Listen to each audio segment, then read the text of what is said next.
Welcome back. Karnataka prime ಟೈಮ್ಗೆ ಮತ್ತೊಮ್ಮೆ ಸ್ವಾಗತ. ಪ್ರಜ್ವಲ್ ರೇವಣ್ಣ ಕಣ್ಮರೆಯಾಗಿ 31 ದಿವಸ ಆಯಿತು. ಇವತ್ತಿನ ವಿಡಿಯೋ ನೋಡಿದಾಗ ಏನೋ 31ನೇ ತಾರೀಕು ಬರ್ತಾರೆ ಅಂತ ಅವರು ಹೇಳಿದ್ದಾರೆ. ಈ ನಡುವೆ SIT ಕೂಡ ತನ್ನ ತನಿಖೆಯನ್ನು ಚುರುಕುಗೊಳಿಸಿದೆ. ಎಲ್ಲಿ ತನಕ ಬಂದು ನಿಂತಿದೆ, ಬನ್ನಿ ಇದರ ಬಗ್ಗೆಗಿನ ಒಂದು ಸ್ಪೆಷಲ್ ರಿಪೋರ್ಟ್ ನಿಮ್ಮ ಮುಂದೆ. ಈ 31ನೇ ತಾರೀಕು ಶುಕ್ರವಾರ ನಾನು SIT ಮುಂದೆ ಬರ್ತೀನಿ.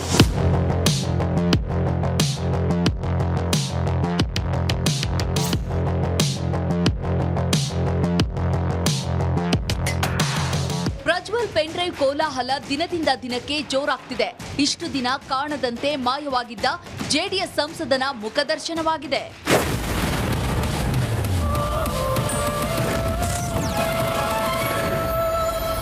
ಪ್ರಜ್ವಲ್ ಪೆನ್ಡ್ರೈವ್ ಕೇಸ್ಗೆ ಇನ್ನೂ ತಾರ್ಕಿಕ ಅಂತ್ಯ ಸಿಗುತ್ತಿಲ್ಲ.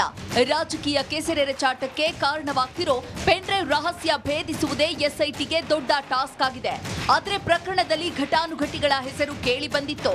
ಆದ್ರೆ ಈಗ ಯಾರೊಬ್ಬರ ಪತ್ತೆ ಇಲ್ಲ. ಇವರು ಎಲ್ಲಿದ್ದಾರೆ? ಭವಾನಿ ರೇವಣ್ಣ, ಪ್ರಜ್ವಲ್ ತಾಯಿ, ಕಾರ್ತಿಕ್ ಮಾಜಿ ಕಾರು ಚಾಲಕ, ಅಜಿತ್ ಭವಾನಿ ಕಾರು ಚಾಲಕ, ನವೀನ್ ಜಮೀರ್ ಆಪ್ತ, ಶಿವರಾಮೇಗೌಡ ಮಾಜಿ ಸಂಸದ. ಪ್ರಜ್ವಲ್ ತಾಯಿ ಭವಾನಿ ರೇವಣ್ಣ ಹಾಗೂ ಕಾರು ಚಾಲಕ ಅಜಿತ್ ಎಲ್ಲಿದ್ದಾರೋ ಗೊತ್ತಿಲ್ಲ. ಪ್ರಜ್ವಲ್ ಮಾಜಿ ಕಾರು ಚಾಲಕ ಕಾರ್ತಿಕ್ ಬಂಧನವಾಗಿಲ್ಲ. ಪೆನ್ಡ್ರೈವ್ ವೈರಲ್ ಆರೋಪವನ್ನ ಹೊತ್ತಿರುವ ನವೀನ್ ಗೌಡ, ಮಾಜಿ ಸಂಸದ ಶಿವರಾಮೇಗೌಡರ ಸುಳಿವಿಲ್ಲ. ಪ್ರಜ್ವಲ್ 31 ದಿನ. ಮತದಾನ ಮುಗಿಯುತ್ತಿದ್ದಂತೆಯೇ ಮಧ್ಯರಾತ್ರಿ ಪ್ರಜ್ವಲ್ ರೇವಣ್ಣ ಪರಾರಿಯಾದ. ಏಪ್ರಿಲ್ 28ರಂದು ಅಶ್ಲೀಲ ವಿಡಿಯೋ ಕೇಸ್ SITಗೆ ಹಸ್ತಾಂತರಿಸಲಾಯಿತು. ಕೆರಳಿದ ದೇವೇಗೌಡರು ಮೇ 1ರಂದು ಮೊಮ್ಮಗನನ್ನ ಪಕ್ಷದಿಂದ ಉಚ್ಚಾಟನೆ ಮಾಡಿದ್ರು. ಮೇ 3ರಂದು ಮತ್ತೊಬ್ಬ ಸಂತ್ರಸ್ತೆ ದೂರು ಕೊಟ್ಲು. ಮೇ ನಡಿ ಈಗ ಶುರು ಮಾಡೋಣ. ಕೇಸರಿಯಿಂದ ಮನೋಲ್ಲಾಸ ಮನಸ್ಸು ಮತ್ತೇರಿ ಕುಣಿದಾಡಿದೆ ನೋಡು, ಮನಸ್ಸು ಮತ್ತೇರಿ ಕುಣಿದಾಡಿದೆ ನೋಡು. ಕ್ಷಣ ಕ್ಷಣವೂ ಆಚರಿಸಿ ಕೇಸರಿ ಹಬ್ಬ. ವಿಮಲ್ ಬಾಯಲ್ಲಿ ಹೇಳಿ ಕೇಸರಿ. 19ರಂದು ಪ್ರಜ್ವಲ್ ವಿರುದ್ಧ ಅರೆಸ್ಟ್ ವಾರೆಂಟ್ ಹೊರಡಿಸಲಾಯಿತು. ಮೇ 21ರಂದು ಪ್ರಜ್ವಲ್ ಪಾಸ್ಪೋರ್ಟ್ ರದ್ದು ಕೋರಿ ಪತ್ರವನ್ನ ಬರೆಯಲಾಯಿತು. ಮೇ 23ರಂದು ಪ್ರಜ್ವಲ್ ರೇವಣ್ಣಗೆ ತಾತ ದೇವೇಗೌಡರು ಪತ್ರ ಬರೆದು ಕಿಡಿಕಾರಿದ್ರು. ಕೊನೆಗೂ ಸಂಸದ ಪ್ರಜ್ವಲ್ ರೇವಣ್ಣ ವಾಪಸ್ ಬರ್ತಿದ್ದಾನೆ. ಆಗ ಅದೇನ್ ತನಿಖೆ ಮಾಡ್ತಾರೋ, ಈ ಹಿಂದಿನ ಪ್ರಕರಣಗಳಂತೆಯೇ ಸಾಕ್ಷ್ಯ ಕೊರತೆ ಅಂತ ಬಿ ರಿಪೋರ್ಟ್ ಹಾಕಿ ಕೈ ತೊಳ್ಕೋತಾರೋ ಗೊತ್ತಿಲ್ಲ. ನಮಸ್ಕಾರ, ಕರ್ನಾಟಕ ಪ್ರೈಮ್ ಟೈಮ್ಗೆ ಸ್ವಾಗತ. ನಾನು Jayaprakash Shetty.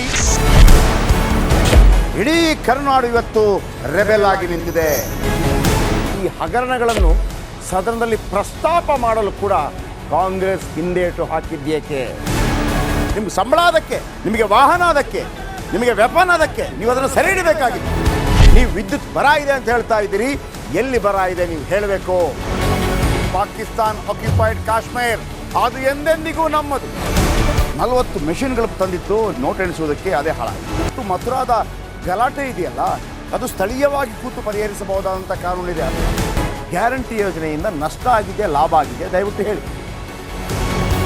Dawood Ibrahim most wanted criminal ಯಾವಾಗಾದ ಅಂದರೆ ಇಲ್ಲಿ ತನಕ ಭಾರತ ದೇಶದಲ್ಲಿ ಓರ್ವ ದಲಿತ ಪ್ರಧಾನಿಯಾದಂಥ ಇತಿಹಾಸವೇ ಇಲ್ಲ. ರಿಪಬ್ಲಿಕ್ ವರ್ಲ್ಡ್ ಆಪ್ ಇದು ಕೇವಲ ಅಪ್ಲಿಕೇಶನ್ ಅಲ್ಲ, ಸಮಗ್ರ ಸುದ್ದಿಗಳ ಸಂಪರ್ಕ ಮಾರ್ಗಕ್ಕೆ ಕ್ರಾಂತಿಕಾರಿ ಬದಲಾವಣೆ. ರಿಪಬ್ಲಿಕ್ ವರ್ಲ್ಡ್ ಆಪ್ ಕೇವಲ ಸುದ್ದಿ ಅಪ್ಲಿಕೇಶನ್ ಅನ್ನ ಪರಿಚಯ ಮಾಡ್ತಾ ಇಲ್ಲ, ಬದಲಾಗಿ ಡಿಜಿಟಲ್ ಸುದ್ದಿ ಬಳಕೆಯ ಹೊಸ ಯುಗಕ್ಕೆ ನಾಂದಿ ಹಾಡ್ತಾ ಇದೆ. ಇದೊಂದು ಬ್ರೇಕಿಂಗ್ ನ್ಯೂಸ್, ಪ್ರಭಾವಶಾಲಿ ಕಾರ್ಯಕ್ರಮಗಳಿಗೆ ಗಟ್ಟಿಯಾದ ವೇದಿಕೆ. ರಿಪಬ್ಲಿಕ್ ವರ್ಲ್ಡ್ ಅಪ್ಲಿಕೇಶನ್ ಈಗ ಲೈವ್ ಆಗಿದೆ. ಗೂಗಲ್ ಪ್ಲೇ ಸ್ಟೋರ್ ಮತ್ತು ಆಪಲ್ ಆಪ್ ಸ್ಟೋರ್ ಎರಡರಲ್ಲೂ ಲಭ್ಯವಿದೆ. ಈಗಲೇ ಡೌನ್ಲೋಡ್ ಮಾಡಿ.